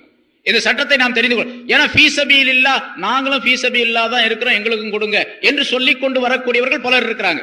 அதை ஜாக்கிரதையாக கவனித்துக் கொள்ள வேண்டும். அதே போன்று ஜக்காத்து கொடுப்பதிலே ஜக்காத்துடைய பொருளை அந்த மிஸ்கீன், ஃபகீர் என்று சொல்லப்படக்கூடிய ஏழ்மை நிலை உடையவர்களுக்கு தம்லீக், உரிமையாக்க வேண்டும், பொருளை உரிமையாக்க வேண்டும். இவரிடத்தில் வைத்துக் கொண்டு அந்த பொருளை அவருக்கு கொடுப்பதாக நியத்து செய்தால், அல்லது அவரிடத்தில் இருக்கக்கூடிய கடனுக்காக வேண்டி வசூல் செய்து கொண்டேன் என்று நியத்து செய்தால் செல்லாது. உதாரணமாக நம்மள்ட்ட ஒருத்தர் கடன் வாங்கியிருக்கார், ஒரு 1000 ரூபாய் கடன் வாங்கியிருக்கார். அவர் உண்மையிலே ஏழை, ஜக்காத்து வாங்குறதுக்கு தகுதியானவர். இந்த 1000 ரூபாய் இவருக்கு வர வேண்டி இருக்கின்ற காரணத்தால் இவர் என்ன செய்யறாரு, அவருக்கு ஜக்காத்து கொடுக்கிறதாக நியத்து செஞ்சு இவரே வச்சுக்கிறாரு காசு. அவர்கிட்ட சொல்றாரு, நீ 1000 ரூபாய் எனக்கு தரணும், அதனால அதை ஜக்காத்துடைய பொருள்ல நான் கழிச்சுக்கிறேன், உனக்கு ஜக்காத்து கொடுத்ததாக நான் நியத்து செய்து கொள்ள, நீ வாங்கிக்கிட்டதாக நீ செஞ்சுக்கொள் அப்படின்னு சொன்னா அது செல்லாது. இப்ப 1000 ரூபாய் அவர் கொடுக்க வேண்டும். இவர் என்ன செய்யணும் அப்படின்னு கேட்டா, இந்த 1000 ரூபாயை ஒரு தந்திரம், ஒரு அவர் அந்த கடனிலிருந்து அவர் விடுபடுவதற்காக வேண்டியும், இவர் ஜக்காத்துடைய பொருளை அவருக்கு கொடுக்கலாம் என்ற நிலை ஏற்படுவது, கொடுத்தார் என்ற நிலை ஏற்படுவதற்காக வேண்டியும் ஒரு தந்திரம் இப்படி செய்யலாம். 1000 ரூபாய் என்ன பண்ண, அவர்கிட்ட கொடுத்து 1000 ரூபாய் அவர்கிட்ட கொடுக்கணும். கொடுத்து, இது ஜக்காத்துடைய பொருள் உனக்கு கொடுத்துட்டேன், நீ கொடுக்க வேண்டிய அந்த 1000 ரூபாய் கடனை எனக்கு தந்துரு என்று சொல்லி உடனே வாங்கி கொள்ள வேண்டும். ஆனா இப்ப அப்படி கொடுத்தா கொடுப்பாங்களா திருப்பி? அப்படின்னா கொடுக்க மாட்டான் நிச்சயமா. 1000 ரூபாய் கொடுக்குறேன், நீ வாங்கிட்டு திருப்பி எனக்கு தர்ற மாதிரி தந்துருப்பா அப்படின்னு சொன்னா கொடுப்பானா? திருப்பி கொடுக்கவே மாட்டான். போயிட்டு வாங்க ஆஜியார் அப்படின்ட்டு போயிடுவாங்க பாட்டுக்கு. அதனால இப்ப என்ன பண்ணணும்னு கேட்டா, அதுக்கு ஒரு முறையை உலமாக்கள் சொல்லி தருகின்றார்கள். என்ன செய்யணும் கேட்டா, 1000 ரூபாய் அவன் தரணும், நமக்கு கடன் தரணும். இவர் என்ன பண்ணணும், ஒரு 1200 ரூபாயா கொடுக்கணும், அல்லது 1100 ரூபாயை கொடுக்கணும். தம்பி இந்தாப்பா, உனக்கு ஜக்காத்துடைய காசை நான் கொடுக்குறேன், 1100 ரூபாய் வச்சுக்க, நீ கொடுக்கக்கூடிய ஒரு 1000 ரூபாய் எனக்கு தந்துரு, உனக்கு 100 ரூபாய் லாபம் அப்படின்னு சொல்லிட்டு வாங்கிக்க வேண்டியது. இது ஒரு தந்திரம். இப்ப அதான் எதுக்கு சொல்றா, அந்த பொருளை உரிமையாக்க வேண்டும், தம்லீக் என்பதாக சொல்லப்படும். இவர் தானே வச்சுக்கிட்டு, நீ கொடுக்க வேண்டிய கடனுக்கு நான் இந்த ஜக்காத்துடைய பொருள் நானே வச்சுக்கிறேன் அப்படின்னு பாக்கெட்ல போட்டுக்கிட்டா செல்லாது. அதே போல இந்த மதரசாக்களுக்காக வேண்டி ஜக்காத்துடைய பொருளை கேட்டு வர்றாங்க, கொடுக்குறாங்க பல பேர். மதரசாக்களுக்கு ஜக்காத்துடைய பொருள் கொடுக்கப்படுது. ஆனா கொடுக்கும் பொழுது அவர்களிடத்தில் கேட்டு கொடுக்க வேண்டும். வாங்கக்கூடியவர்களும் அதை விவரம் சொல்லி வாங்க வேண்டும். அந்த மதரசாவில் படிக்கக்கூடிய மாணவர்களுக்கு இந்த பொருளை அவர்களுக்கு நான் உரிமையாக்குகின்றோம், அவர்களுக்கு தேவைப்பட்ட உடை, உணவு, புத்தகங்கள் மற்றும் தேவைப்பட்ட பொருள்களை இந்த பொருளில் இருந்து, இந்த ஜக்காத்துடைய பொருளில் இருந்து வாங்கி அவர்களுக்கு கொடுத்து விடுகின்றோம், அவர்களுக்கு உரிமையாக்கி விடுகின்றோம் என்ற நிலை இருந்தால் அந்த ஜக்காத்துடைய பொருளை கொடுக்கலாம். இல்லாவிட்டால் கொடுக்க கூடாது. ஏன்னா வாங்கிட்டு போறவரு ஆசிரியர்களுடைய சம்பளத்திற்காக வேண்டியோ மதரசாவுடைய பராமரிப்பு செலவுக்காக வேண்டியோ அல்லது வேறு ஏதேனும் கட்டட செலவுக்காக வேண்டியோ செலவழித்தால் அது செல்லுபடியாகாது. அதனால ஜகாத்துடைய பொருளை அந்த ஏழை மாணவர்கள் ஏழை மாணவர்களா இருக்கணும். ஒரு மதரசால படிக்கக்கூடிய எல்லாருமே ஏழை மாணவர்களாக இருப்பது இல்லை. ஜகாத்து கொடுப்பதற்கு தகுதி பெற்ற மாணவர்களும் இருக்கிறாங்க, குடும்பத்தார்ல தகுதி பெற்றவர்களும் இருக்கிறாங்க. அதனால இந்த ஜகாத்துடைய பொருளை உபயோகிப்பதில் மிக ஜாக்கிரதையாக இருக்க வேண்டும். ஆக மதரசாக்களுக்கு ஜகாத்துடைய பொருளை கொடுப்பதானால் தெரிந்து நன்றாக புரிந்து கேட்டு விவரம் கேட்டு அதற்கு பிறகு அதனை கொடுக்க வேண்டும் என்பதையும் நான் நினைவில் வைத்துக் கொள்ள வேண்டும். ஏன்னா இந்த ரமலான் புனிதமான இந்த ரமலானுடைய மாதத்தில் நிறைய மதரசாவுடைய சந்தாக்களுக்காக வேண்டி வசூலுக்காக வேண்டி வருகின்றார்கள். அந்த நேரத்தில் ஜகாத்துடைய பொருளை கொடுக்கும் போது இதையெல்லாம் நாம் தெரிந்து கொள்ள வேண்டும். ஆனா ஜகாத்துடைய பொருளை கட்டட நிதிக்காக வேண்டி கொடுக்கவே கூடாது, செல்லுபடியாகாது.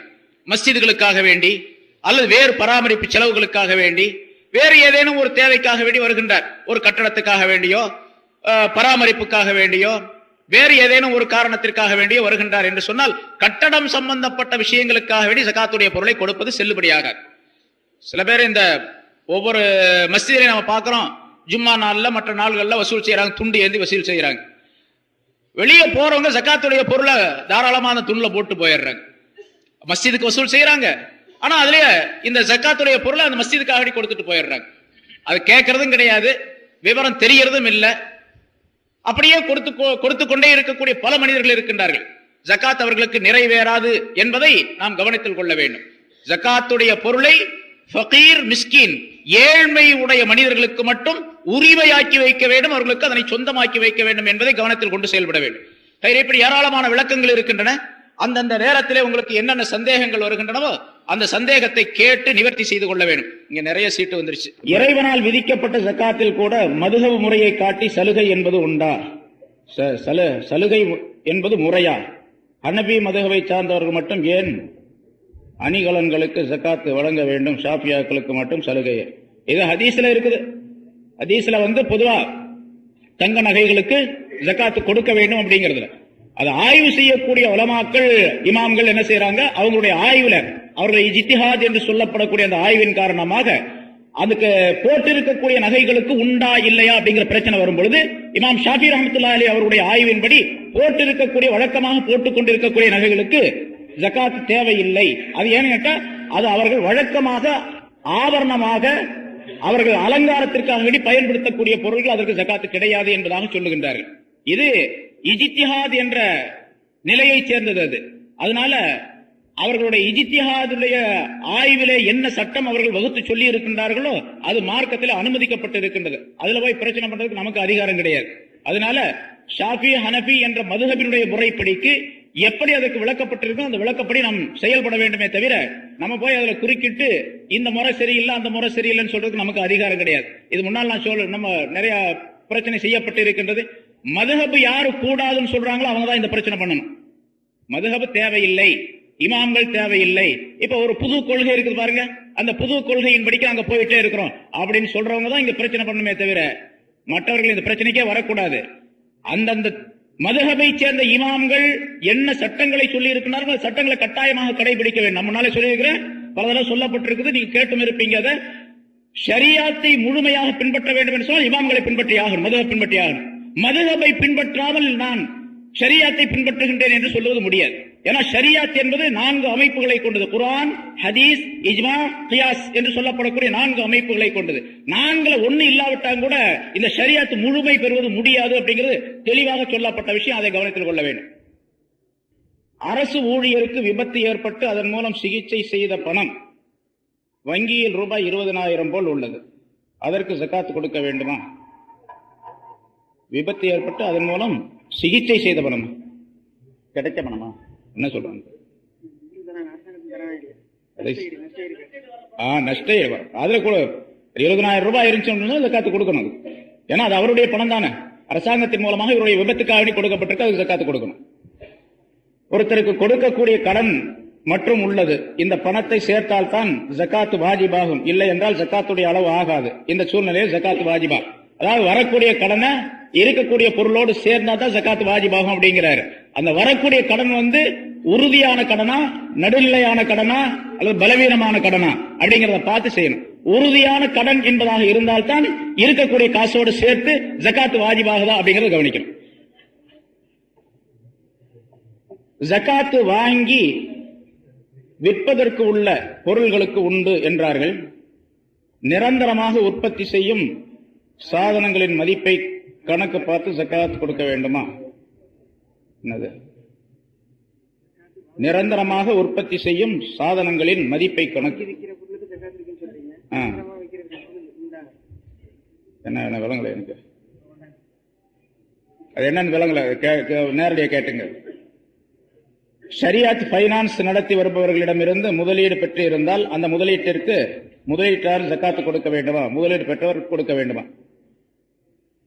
ஷரியாத் பைனான்ஸ் நடத்தி வருபவர்களிடமிருந்து முதலீடு பெற்று இருந்தால், அது கடனா வாங்கியிருக்காருன்னு அர்த்தம்ல. கடனா வாங்கிப்பட்டா ஜக்காத்து எப்படி கொடுக்கும்? கடன் இருந்தா ஜக்காத், அதாவது ஜக்காத் எப்ப விதியாகும் அப்படின்னு கேட்டா, கடன் இருக்கக்கூடாது. கடன் போக மீதி பொருள் இடத்துல இருக்கணும். என்கிட்ட 1 லட்சம் ரூபாய் இருக்குது, எனக்கு கடன் இருக்குது கொஞ்சம், அன்றைக்கு தேவை இருக்குது. இப்ப இது ரமலான் மாசம், வீட்டுக்கு துணிமணி எடுக்கணும், சாமான்கள் மற்ற பொருள்கள்லாம் வாங்கணும். என்னுடைய தேவைக்கு போக, கடன்கள் போக மீதி இருக்கக்கூடிய பொருளுக்கு தான் ஜக்காத்து கொடுக்கணும். இப்ப முதலீட்டு ஷரியத் பைனான்ஸ் இருந்து கடன் வாங்கி இருக்கிறார் இவர், அதனால அந்த பொருளுக்கு இது கிடையாது. ஏன்னா இவர் வாங்கினது கடனா வாங்கியிருக்காரு, இவர் மீது கடன் சுமை இருக்கின்றது. கடன் இருக்கும்போது ஜக்காத்து வாஜிப் கிடையாது இவருக்கு. சம்பளம் வாங்கினால் அதற்கு ஜக்காத்து கொடுக்கலாமா? எது வாங்கினாலும் சரி, சம்பளம் வாங்கினாலும் சரி, கிம்பளம் வாங்கினாலும் சரி, அது அந்த நிசாபுடைய அளவு இருந்துச்சு அப்படின்னு சொன்னா ஜக்காத்து கொடுக்க வேண்டும். நான் ஒண்ணு ஞாபகம் வச்சு, கிம்பளம் சொன்னோம்னா அதுக்கு அப்படிலாம் சொல்லிவிட்டாங்க அப்படின்ட்டு அதுக்கு சேர்த்து ஜக்காத்து கொடுக்க. பொருள் ஹலாலா இருக்கணும். ஹலாலான பொருளில் இருந்து ஜக்காத்தோ சதகாவோ கொடுத்தா தான் செல்லுபடியாகும். அல்லாஹ் தஆலா ஸல்லல்லாஹு அலைஹி வஸல்லம் அவர்கள் சொல்லுகின்றார்கள், இன்னல்லாஹ தய்யிப் லா யக்பலு இல்லா தய்யிப். அல்லாஹ் தஆலா பரிசுத்தமானவன், பரிசுத்தமான பொருளை தவிர வேற எதனையும் ஏற்றுக்கொள்ள மாட்டான் என்பதாக. எனவே ஜக்காத்துடைய பொருள் கொடுக்கக்கூடிய அந்த ஜக்காத்தோ சதகாவோ, ஜக்காத்து கட்டாயமானது, சதகாங்கிறது உபரியானது. அது கொடுக்கப்படக்கூடிய நேரத்தில் ஹலாலான பொருள் இருந்து கொடுக்கணும். ஒரு ஹராமா பொருள் சம்பாதித்து எவ்வளவு எத்தனை கோடி கோடியாக பணம் கொடுத்தாலும் கூட செல்லுபடியாகாது. வெளித்தோட்டத்தில் இவர் ஜக்காத்து கொடுக்கிறாரு, தர்மம் கொடுக்கிறாரு, இவர் பெரிய வள்ளல், கொடை வள்ளல் அப்படின்னு சொல்லலாமே தவிர அல்லாஹ்விடத்தில் இவர் தர்மம் கொடுத்தவராக ஆக முடியாது. அதனால பணம் பொருள் ஹலாலா இருக்கணும் என்பதை ஞாபகத்தில். எல்லாத்துக்குமே அது அசலு. தொழுகை, நோன்பு, ஜக்காத்து, ஹஜ்ஜு எல்லாத்துக்குமே ஹலாலான பொருள் அசலாகும். ஹலாலான பொருள் அல்லாமல் ஜக்காத்து கொடுத்தால் அது செல்லுபடி ஆகாது, அல்லாஹ்விடத்தில் அந்த நன்மையை பெற்றுக் கொள்ள முடியாது என்பதை கவனத்தில் வைத்துக் கொள்ள வேண்டும். அதே போல ஜக்காத்து கொடுக்க வேண்டிய பொருளில் இருந்து ஒரு சிறு பகுதியை கூட நாம் வைத்துக் கொள்ளக்கூடாது. 1 லட்சம் ரூபாய் இருக்குது, 2500 ரூபாய் ஜக்காத்து இவருக்கு வாஜிப். 40 2500 ரூபாய் கொடுத்தாகணும்.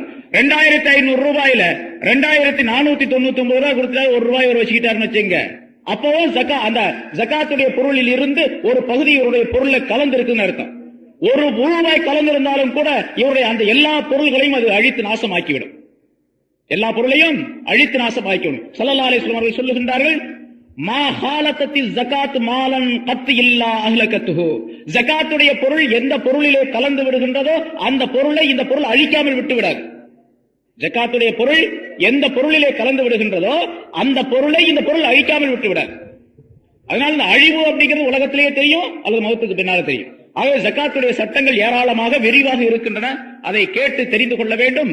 அல்லாஹ் தஆலா அப்படிப்பட்ட நல்ல பாக்கியத்தை நம் அனைவருக்கும் தந்தருள்வானாக என்று கேட்டு முடிக்கிறேன். வாஹிர் தவானா அல்ஹம்துலில்லாஹி ரப்பில் ஆலமீன். அஸ்ஸலாமு அலைக்கும் வரஹ்மத்துல்லாஹி வபரகாத்துஹு.